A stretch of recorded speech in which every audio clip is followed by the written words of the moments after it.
Falámos-lhe agora sobre a Roménia, o país que o Papa Francisco vai visitar entre os dias 31 de maio e 2 de junho. Está connosco Félix Lungu, que é natural da Roménia. Boa tarde, Félix. Obrigado. Olá, Paulo. Por estar neste programa. Já lá vamos aos passos do Papa Francisco na Roménia. Antes, o país.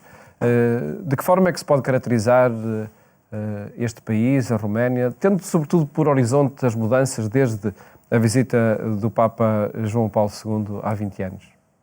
Olá, Paulo, e obrigado pelo convite. E é importante, de fato, referir este momento histórico da visita do Papa João Paulo II há 20 anos. Na altura, a Roménia era um país bem diferente, acabado de sair de um regime comunista, às portas da NATO e da União Europeia, ou seja, com grandes aspirações, mas com uma situação económica e social bastante complicada. Naturalmente, hoje em dia, a Roménia é um país bem diferente.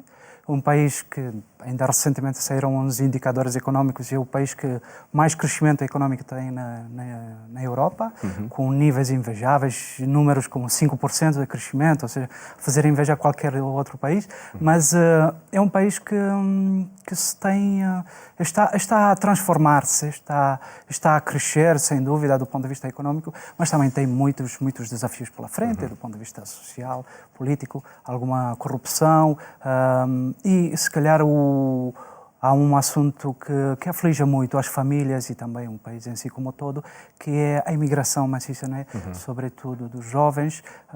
Há situações de fato dramáticas de famílias que ficam, sobretudo os mais idosos, abandonados e famílias. Apesar do desenvolvimento, continua a saída maciça Sim, por causa das oportunidades. Né?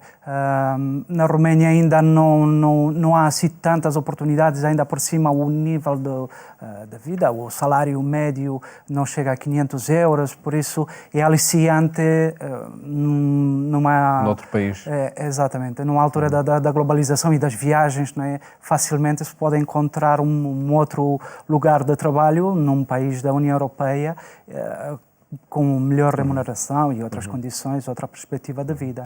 De que forma é que está a acontecer essa mudança de um regime, enfim, de alguma forma fechado para as liberdades da democracia? Bem, é uma aprendizagem. A Roménia, de facto, tem, assim como o nome diz, a Roménia tem essa tradição latina do Império Romano, estiveram lá os romanos, né? E há toda uma ligação muito forte ao continente europeu, ao Ocidente, à democracia. Tivemos, no entanto, este interregno da ditadura de 1946 até 1989, em que o próprio país foi testado até os limites. Por um lado, a própria comunidade da fé, e vamos falar provavelmente disso nos próximos tempos, mas também o país como todo. E então várias gerações não souberam o que era a liberdade, não souberam o que era dignidade, o que eram condições mínimas. É toda uma aprendizagem e aos poucos estão a ser dados passos importantes. E podem levar a excessos? Enfim, também. Há outro polo, não é? Também. É um movimento pendular, não é? Às vezes a falta de conhecimento dos limites ou a abertura total das liberdades pode levar a excessos e há excessos a lamentar, como em toda a parte. Félix colabora numa organização, a Fundação Ajuda a Igreja que Sofre, onde o tema da perseguição e dos cristãos perseguidos está muito presente. Acredito que esse tema também esteve muito presente na Roménia. É verdade. Eu considero que é, de alguma maneira, providencial, não é? Sim. Um rapaz da Roménia, que vivi durante o comunismo durante 18 anos, vir a trabalhar numa organização cuja missão é exatamente ajudar os cristãos perseguidos. E no início desta organização, Ajuda a Igreja que Sofre, em 1947, nasceu mesmo com este propósito de ajudar a Europa que tinha ficado do outro lado da cortina de ferro, da influência do comunismo. Por isso, acho isso providencial de alguma maneira. Mas, de facto, a Roménia é um mosaico complexo. A maior parte da igreja é ortodoxa, não é? Professa um cristianismo oriental. E há também uma particularidade na Igreja romena, digamos assim, na comunidade cristã da Roménia, que é, para além da Igreja Ortodoxa, a Igreja Católica, que está composta por duas famílias, digamos assim, a Igreja de rito latino, romana, é aquilo que nós conhecemos aqui em Portugal, e a Igreja greco-católica, que é uma igreja, pertence à Igreja Ortodoxa, e em 1700, portanto há 350 anos atrás, decidiu unir-se novamente a prestar fidelidade a Roma, ao Papa, né? E esta particularidade que caracteriza esta Igreja greco-católica mantém o rito oriental, bizantino, a tradição litúrgica é a mesma que a Igreja Ortodoxa, mas tem essa obediência, fidelidade ao Papa. Né? Então, nesse momento, a Conferência Episcopal Romena tem estes dois pulmões, digamos assim, né? A Igreja Romano-Católica e a Igreja Greco-Católica trabalham juntos, depois com jurisdições diferentes. Tudo isso constitui uma mais-valia? O diálogo entre as várias confissões cristãs acontece? Em princípio, sim. Sem dúvida, porque a diferença, em teoria, deveria levar-nos ao enriquecimento. Descobrir no outro algo diferente deveria não tanto assustar-nos ou inibir-nos, como muitas vezes é usado em ações políticas, às vezes populistas, mas a diferença deveria ser uma riqueza. E a Roménia tem esse mosaico de várias...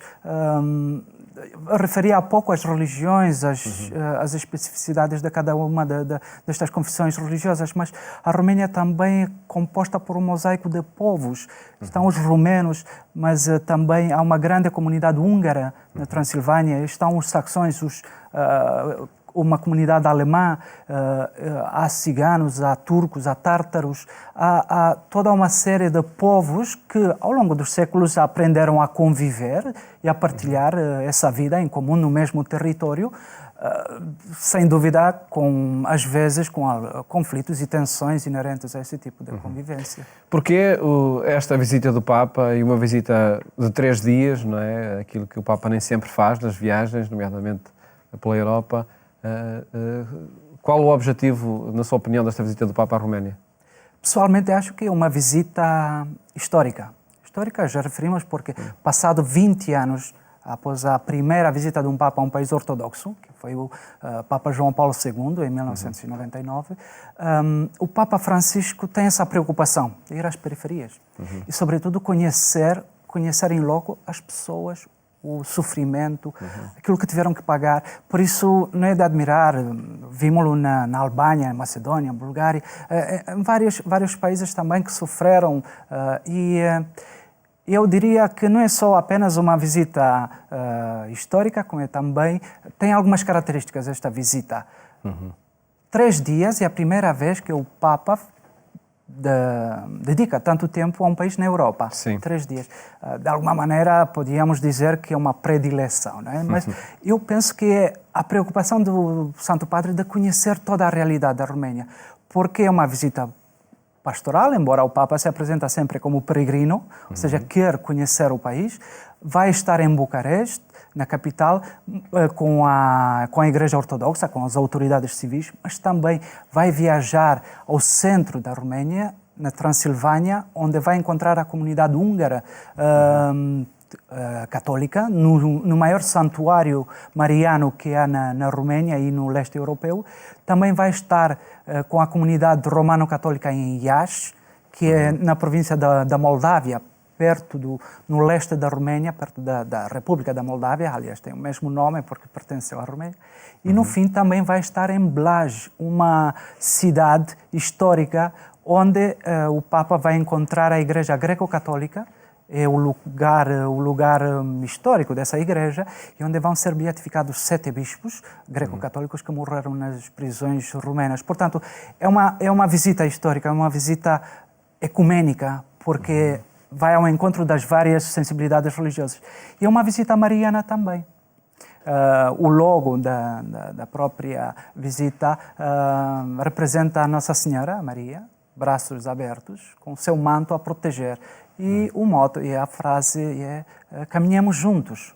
Ou seja, é um apelo a caminhar, a avançar, mas em conjunto. Isto faz lembrar, Paulo, também a questão de há 20 anos, quando numa dos encontros com o Papa João Paulo II, com o Patriarca Ortodoxo Teoctiste, tiveram uma celebração no Parque Izvor, em Bucareste, e espontaneamente o povo surgiu a palavra unidade. E depois todas as pessoas católicas e ortodoxos em conjunto começaram a gritar unidade, unidade.